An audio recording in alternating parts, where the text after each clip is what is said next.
feel like this is super important, man, because it's really cyber alchemy. It's really the process of transmuting the lower experience, meaning the lower vibrational aspects of your experience, meaning the lower emotional aspects of your experience, meaning the people who are really on high flying discs, as Esther channels Abraham and Abraham says through Esther. The people who are really on high flying discs, they don't really fuck with the lower vibrational aspects of the emotional spectrum. They're really just They're enjoying their life. They're in their purpose. And so this whole freaking when I was 18, my mom was like, "What do you want to do?" I was like, "I want to be a philosopher." Well, there's not really a career for that. Well, here I am, years later, philosophizing into my pixelated glass handheld device.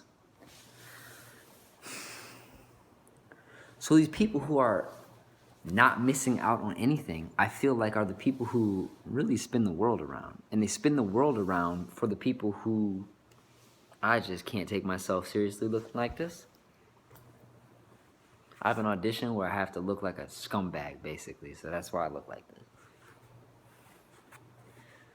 I'm practicing on not rationalizing and justifying myself, but for right now, I'm gonna rationalize, justify.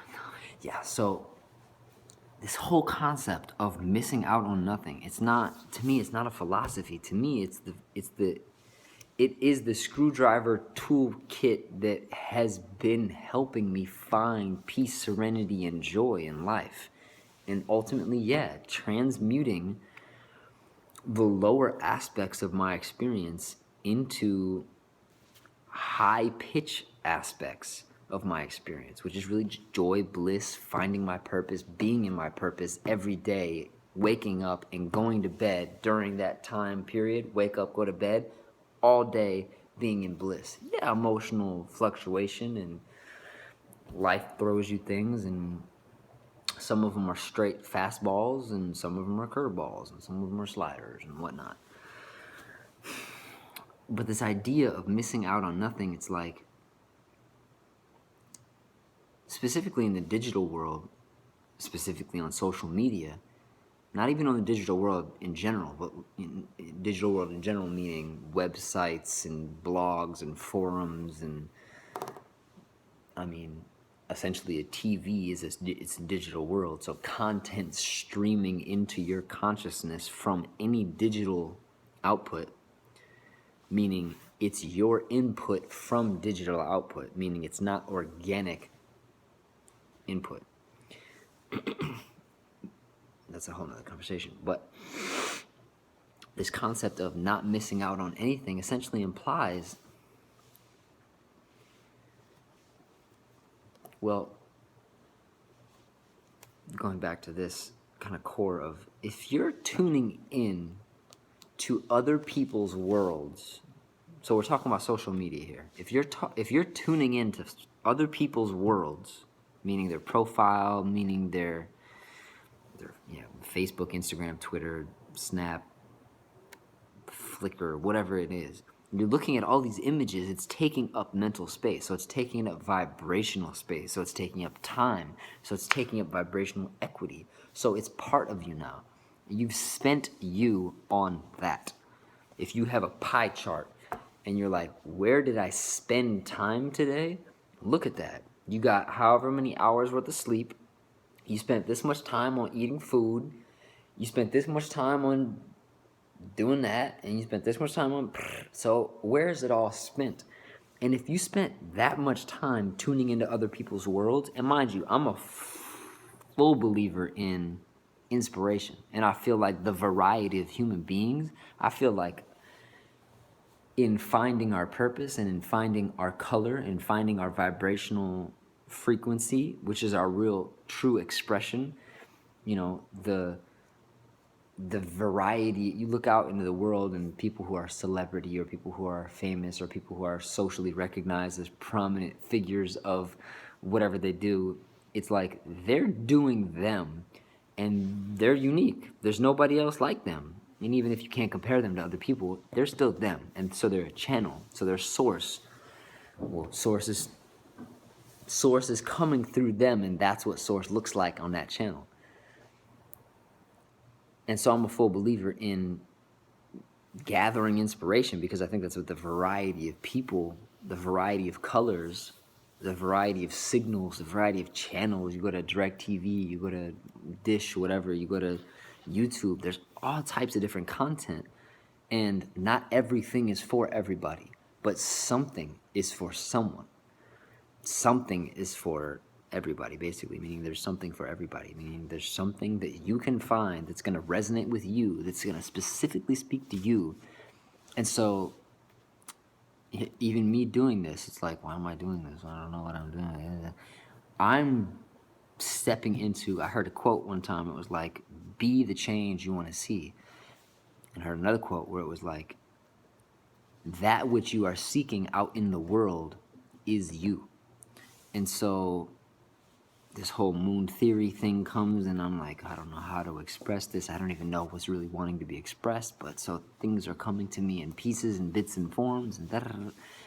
So I'm a full believer, coming back to that same sentence, I'm a full believer in allowing inspirational input to, or rather, allowing input to inspire you to create your own output. Meaning, watch Barbara Walters and watch Dan Aykroyd and watch LeBron James and watch Taylor Swift and watch Jay-Z and the Black Album documentary, and then Kanye's first interview and Chance the Rapper Snapchat and whatever, some 60-minute special that you feel called to watch because it's got a topic that specifically speaks to an aspect of your life that you resonate with, etc., etc. So I'm a full believer in inspirational input. I'm definitely not a believer in wasting your time watching shit that you don't even resonate with, but, you know, that's a whole other conversation. But saying this all to say, if you're tuning into other people's worlds, for this is the pie chart throughout your day, throughout your waking life, if you're going to spend this much time tuning into other people, you cannot be tuning into your world while you're tuning into somebody else's world. It's simply not how, I don't think that's how energy works. There's input and then there's output, but you can't have both happening at the same time. And even if it is happening at the same time, it's happening on a back channel, or rather, there's one app open at one time, meaning on the front, meaning you're interfacing with this app. Meaning right now I have camera open. Camera is the app that I'm using. I could have another app in the background, maybe updating an app. Maybe before I started this video 8 minutes and 27 seconds ago, I was uploading a different video to YouTube. So YouTube is still open in the background, but it's not the prominent forefront app that I'm interfacing with.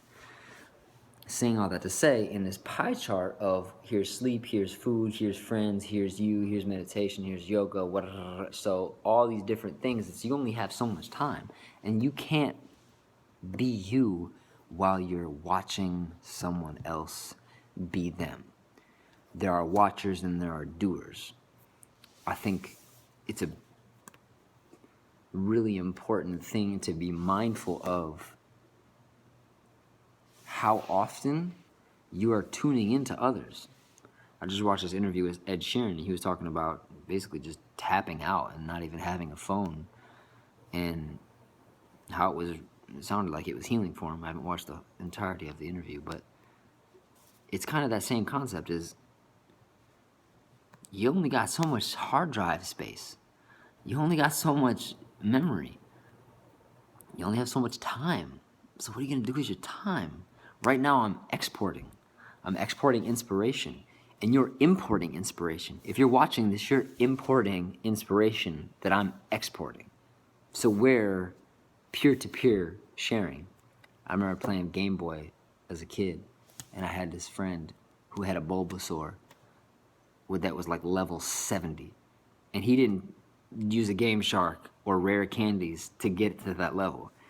He legit just did battles and just walked through grass and just murdered Pidgeot and what's it called, Weedle, just murdered Pokemon after Pokemon and got this Bulbasaur to this crazy. Actually, I think it was a Blastoise, but he got his Pokemon to this crazy high level, and you could tell because it's I forgot what the trait was called, but it's like it's experience points. That's kind of it. It's really experience points. You get experience points from watching this, or you get experience points from watching somebody else, but it's not the same thing as doing something yourself. So yeah, use a rare candy to get yourself one level up to get that next evolved form of yourself, but there's nothing that supplements for experience. I'm speaking from this because I just watched an old video that I did. I watched an old video, and essentially, wow, I saved old inspiration. I just shot that somewhere.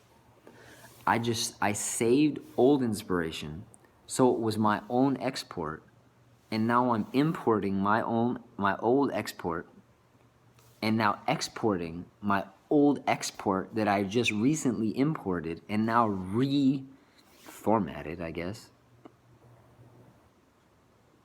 Forgot why I was mentioning my friend with his Blastoise. Sharing? Plugging into someone else? Either way, you only have so much time, so what are you going to take in? What videos are you going to watch on YouTube? What TV shows are you going to watch? Unfortunately, the majority of people don't allow this specific format of conscious awareness to take place in their experience to where they're really being conscious of what they're taking in. And so really that's it. Be conscious of what you take in, be conscious of what you take out. Export, import. You only have so much memory on your hard drive.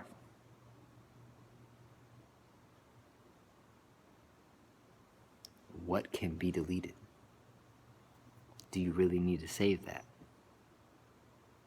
When was the last time you cleared your files? If you have a Mac, download Grand Perspective. See what's taking up space. If you don't know, Grand Perspective is an app that's really helpful for observing where the majority of your memory and space is being used on your hard drive, etc., etc. But yeah, Google Grand Perspective. It's a helpful app. Clear space. Anyway, what's the grand perspective of your own experience? I think that's what I was wanting to export.